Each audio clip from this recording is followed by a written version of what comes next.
বড় ধরনের দুর্ঘটনা থেকে রক্ষা পেলেন বাংলাদেশ বিমানের ৭৫ আরোহী। কক্সবাজার বিমানবন্দর থেকে উড্ডয়নের সময় একপাশের চাকা খুলে যায় উড়োজাহাজটির। তবে ঢাকা শাহজালাল বিমানবন্দরের ফ্লাইটটি নিরাপদে অবতরণ করতে সক্ষম হয়।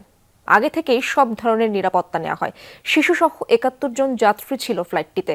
বিমানের চাকা কিভাবে খুলে পড়ে যেতে পারে তা নিয়ে বিস্ময় প্রকাশ করেছেন ওই ফ্লাইটের যাত্রীরা। তারা বলছেন ফ্লাইটের আগে পরীক্ষা নিরীক্ষায় গাফিলতি ছিল। এলএমই সার্টিফাইড বিশ্বসেরা কপারে তৈরি ওয়ালটন কেবলস, যা আপনার স্থাপনাকে রাখবে সব সময় নিরাপদ। দুপুর ১:৩৫ কক্সবাজার বিমানবন্দর থেকে ঢাকার উদ্দেশ্যে রওনা দেয় বিমান বাংলাদেশ এয়ারলাইন্সের BG436 ফ্লাইটটি।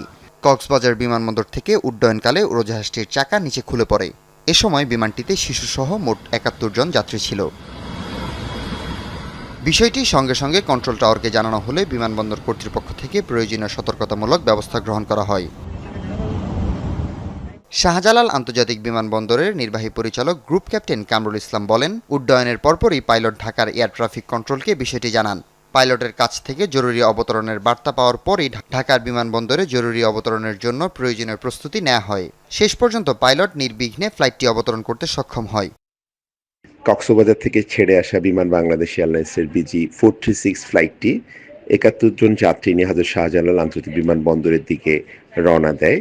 তখন বাম পাশে ল্যান্ডিংয়ের একটি চাকা খুলে যাওয়ার সমস্যা পরিলক্ষিত হলে সঙ্গে সঙ্গে কন্ট্রোল টাওয়ারকে জানানো হলে বিমানবন্দর কর্তৃপক্ষ থেকে আমরা সিভিল এভিয়েশনের তরফ থেকে সকল প্রকার সতর্কতামূলক ইমার্জেন্সি অপারেশন এবং ল্যান্ডিংয়ের প্রিপারেশন নিয়ে রাখি। তবে বিমানটিতে থাকা যাত্রীরা জানান, বিমানে থাকা অবস্থায় তারা বিষয়টি অবগত ছিল না। তবে বিমানটির অবতরণের পূর্বে জরুরি সতর্কতা জানানো হয়। এতে কিছুটা আতঙ্কিত হয়ে পড়ে যাত্রীরা। এই ঘটনায় কর্তৃপক্ষের গাফলতি দায়ী বলে মনে করেন যাত্রীরা। মনে মনে চিন্তা করতেছি কেন এত সময় লাগতেছে। তখন আমি আমার এই সৃষ্টিকর্তার কাছে প্রার্থনা করতেছি বৈশা বৈশা, কিন্তু আমি বুঝতে পারি নাই। যখন আমাদের ঢাকায় আসার পর বিমানটা নামবে তখন ওরা বলছে যে জরুরি ল্যান্ডিং করতে হবে। আমরা জানি না কি বিষয়। নামার পর দেখলাম যে চাকা নাই। আমি যেদিকের হুইলটা খুলছে আমি ওই সাইডের উইন্ডোতে ছিলাম। আমি দেখতেছিলাম যে হুইল নাই, চাকা একটা নাই। প্লেনটা ফ্লাই করার সাথে সাথে চাকা খুলে যায়। তাদের সে দায়িত্বটা কোথায় এসে পালন করছে? অবশ্যই এখানে গাফিলতি আছে। পরবর্তীতে ফ্লাইটটি দুপুর 2:22 ঢাকায় নিরাপদে অবতরণ করে। এতে যাত্রী ও ক্রু সবাই সুস্থ ও নিরাপদ রয়েছে। হাসিবুল করিম বিজয়, যমুনা নিউজ, ঢাকা।